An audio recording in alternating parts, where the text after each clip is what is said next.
If you want to get in contact with me, the best way to do it is on Instagram. If you just want to say what up, if you want to tell me you love my videos, you can tell me that you hate my videos, but the best way to do that is on Instagram. So, peace, y'all. Jonny Fastlane here. Alright, 6ix9ine's prosecutors are asking for a reduced sentence for 6ix9ine. And NBA YoungBoy releases a song where he's talking about having herpes. Plus, Snoop Dogg is going to drop a lullaby album tomorrow. Let's talk hip-hop.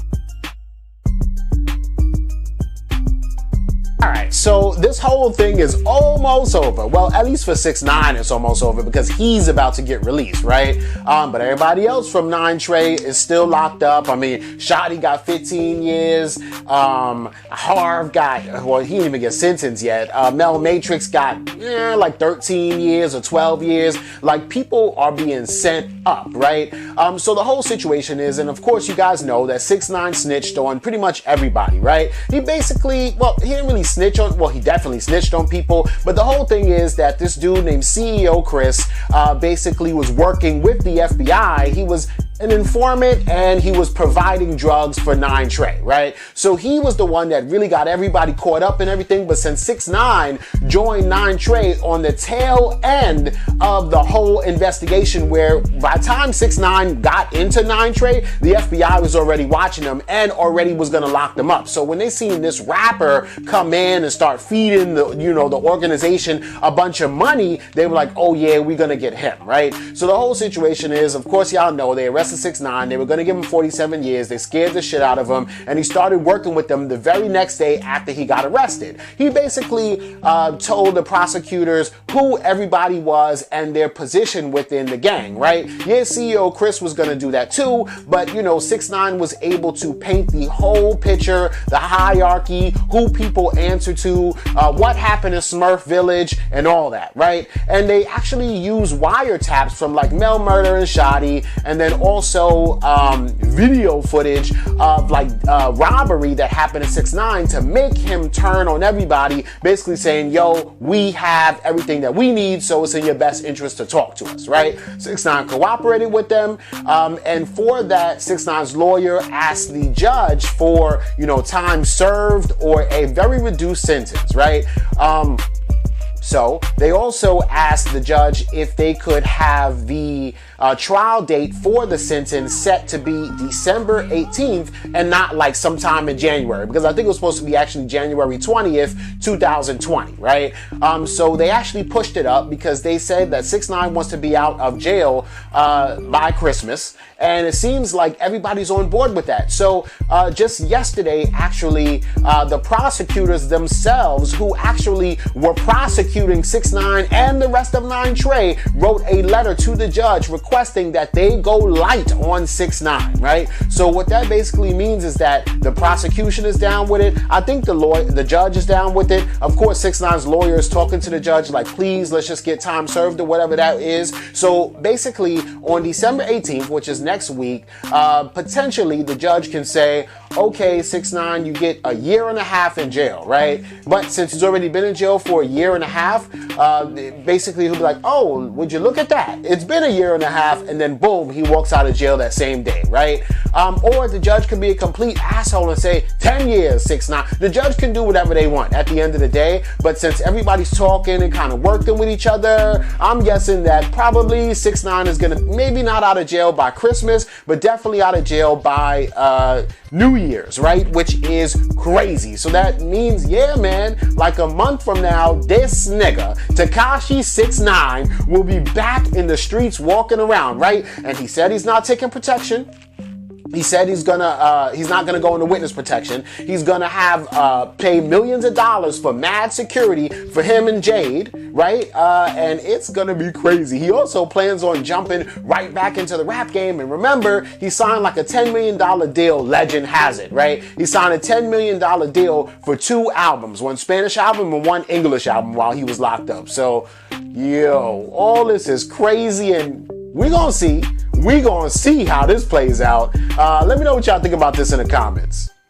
Usually you're the disembodied voice, but when you come on the Godcast, yeah, you know, you have a face, yeah, you know, with a beard on it and all of that. Yes. Very long. You're challenging Johnny Fastlane, though Johnny Fastlane's beard is... He's winning right now. Yeah, he's definitely winning. Yeah, I'm definitely second place. Definitely second place, but I see you trying to challenge the brother. Okay. Beard battle. He's not having Beard battle. So yeah, this is... Yo, if you feeling this sweatshirt I got on, you can go to hoodg.com, get all your brand Nubian gear, get all your Lord Jamar gear, your Not a Mean Godcast gear, your Rod Digger gear. You already know that's the home team, that's the fam. Tell them Johnny Fastlane sent you. Gang, gang. That ain't the truth when I hear what you saying. I got herpes and I gave it to me. To tell the truth, that she gave it to me. Pay for your love. So that was NBA YoungBoy, and that was a clip from an unreleased song that leaked, and the name of the song is called Truth About Herpes, I guess. I don't know what the name of the song is, but it was titled Truth About Herpes, right? And the song is fire though, and it's not all about herpes. It's about a bunch of stuff, but that's why, I don't know. So anyway, in the first verse, like towards the end, that's where you hear that little clip that he said, right? So I'm gonna just read it to y'all. He said, that ain't the truth. When I hear what you saying, I got herpes and I gave it to Nee. To tell the truth, that chick gave it to me, right? And this was crazy because Nia is actually NBA YoungBoy's ex-girlfriend, right? And they were together before NBA YoungBoy even became a celebrity, right? Before he blew up. That's the same girl that they had a pretty toxic relationship, but ever since then, they kind of, ever since then they broke up, right?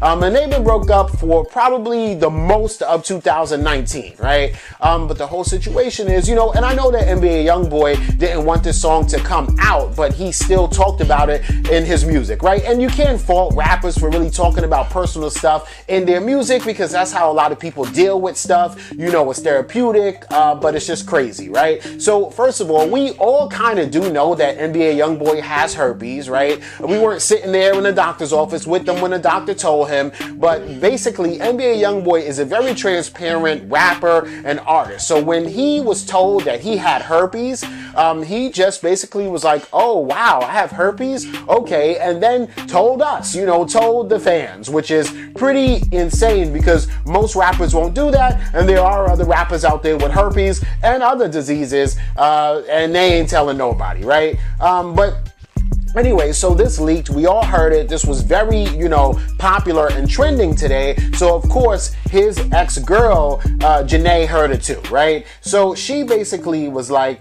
I didn't give nobody shit, right? So she responded on Twitter, right? And it's crazy because of course she's gonna say she didn't give him it, right? But the whole situation is though, that she did say, yeah, I have herpes too, me and NBA YoungBoy have herpes together, right? And then she follows that tweet up with another tweet and basically says, this lying shit is getting out of hand and I'm sick of it, right? And then she had a few other tweets, but they're now deleted, so I can't show you here or read it verbatim. But basically what she said though is that she never had herpes, she didn't give him herpes at all. NBA YoungBoy does have herpes, and both of them came out together saying that they both have herpes together so that they can look like a beautiful couple who's dealing with this thing together, and that she lied to protect him by saying, yeah, I have it too, right? I don't know. I mean, if you was together with them and you admitted that you had it and he said that he had it and he's still saying that he has it, then you probably got it. Whether you gave it to him or not, I don't know, but you do probably have it, which is crazy, right? So all of that is insane, right? Let me know what y'all think about that in the comments, right? But then in other NBA YoungBoy news, two of his brothers actually got arrested yesterday, right? For suspicion or connection with a murder, right? So there was a 17-year-old kid in Baton Rouge who got shot and killed, and two of NBA YoungBoy's brothers are actually two of the suspects along with one other person, right? So, his brother Jeffrey Tate was arrested on principal to second-degree murder, principal to illegal use of a weapon, and battery, right, which is a misdemeanor. He is 18, right? His other brother was arrested, who's 16, and he is arrested, Devon Tate, and he was arrested on second-degree murder and illegal weapons possession, right? So this is crazy, man. Like, my prayers go out. It's always something going on with, like, people and things over there, like, in the NBA YoungBoy camp, right? right? There's always like a tragedy or something going on, man, and my prayers just go out to them, yo. And hopefully everybody's good, but that's what's going on for now. And let me know what y'all think about this in the comments. All right, so there are a few legends out there in hip hop that are so like smart, and you know, they just keep getting money, and there's no way that they could ever be broke ever in life, right? And you know, those legends are like Puff Daddy or P. Diddy or Diddy or whatever, right? Jay-Z or Hove or J-Hova or whatever y'all want to call him, right, today, right? Snoop Dogg, right? Snoop Dogg is also one of the top, you know, legends in the game, who is so smart, who has been relevant for the last 20 years, right? Or 25 years, right? And Snoop Dogg, the reason why he is so relevant is because he keeps on reinventing himself. He went from, you know, the Snoop, gangster ass Snoop Dogg to, you know, sexual seduction and like a psychedelic Snoop Dogg, and then he went to like Snoop Lion, where he was like a Rasta.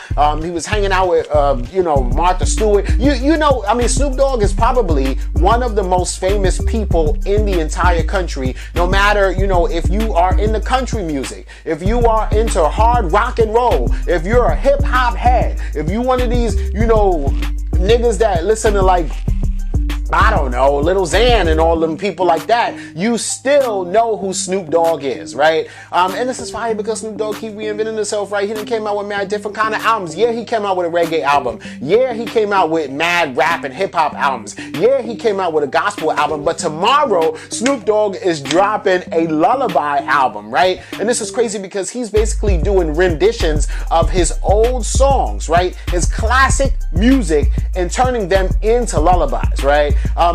I want to tell you, man, this man Snoop Dogg is so smart, right? Because Snoop Dogg is like in his 50s or like 48 or like 52, like right around there, right? So the people that were really growing up listening to Snoop Dogg's music are probably like in their mid 30s right now, right? And those are the people that really value Snoop Dogg's music, especially a lot of his classics. And those people like in their mid 30s have kids right about now who may be like 6 or 7 years old or whatever like that, right? And those kids are, you know, well, the parents will probably just buy Snoop Dogg's Lullaby album or stream Snoop Dogg's Lullaby album because they want to hear lullaby renditions of the old music. This is going to pass down to the kids and get those kids into hip hop, even though it's like a kiddie teeny bopper kind of rendition of hardcore gangsta ass hip hop songs, right? So the songs that are going to be on here are Gin and Juice, What's My Name, Beautiful, Drop It Like It's Hot, Lay Low, Sensual Seduction, Young, Wild and Free, Snoop's Upside Your Head. I said Snoop's Upside Your Head, California Roll, Trust Me, Slow Down, and Doggy Dog World, right? So this is fire. Like, Snoop is taking all his classics, he's redoing them over, he's making them lullaby songs. It's dropping tomorrow. Your mama gonna want it. She gonna let your baby listen to it. It's gonna be ill, right? But shout out to Snoop, yo. Let me know what you think about this and everything else in the comments down below. Don't forget to like, comment, share, subscribe. Make sure you hit that notification bell. Follow me at Jonny Fastlane on Instagram, and y'all already know what to do. Peace.